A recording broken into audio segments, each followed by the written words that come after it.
పర్టిక్యులర్‌గా జిమ్‌లో ఉన్నంత ఎక్కడా ఉండదు. ఎందుకంటే అంత స్వెట్ కారుతూ ఉంటది. ఆ థ్రెడ్‌మిల్స్ మీద, మనం జిమ్ మీద ఆహ్, ఎందుకంటే పర్సనల్‌గా ఉండవు గదా! మెషిన్స్ జిమ్‌లోకెళ్ళినప్పుడు. హ్మ్. వాళ్ళు క్లీన్ చేస్తారు. కానీ ఎన్ని సార్లు క్లీన్ చేస్తారు? హ్మ్. ఎప్పుడో వస్తాడు మార్నింగ్ క్లీన్ చేసుకుంటారు. లేకపోతే ఈవినింగ్ క్లీన్ కానీ ఈ లోపల ఎంతమంది వాడతారు? అవును.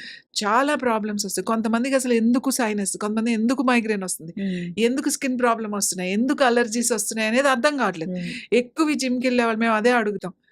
వాళ్ళు ఖచ్చితంగా కాటన్ బట్టలే వేసుకోవాలి. అవి చూడ్డానికి బావుంటాయి. టైట్‌గా, ఫిట్‌గా, ట్రాన్స్‌పరెంట్‌గా అంతా చాలా మాకీ బట్టలేసుకుంటే చాలా కాన్ఫిడెంట్‌గా. ఎందుకు కాన్ఫిడెన్స్? హ్మ్. నీకు సుఖం లేన బట్టల్లో నీకు కాన్ఫిడెన్స్ ఎక్కడొస్తుంది?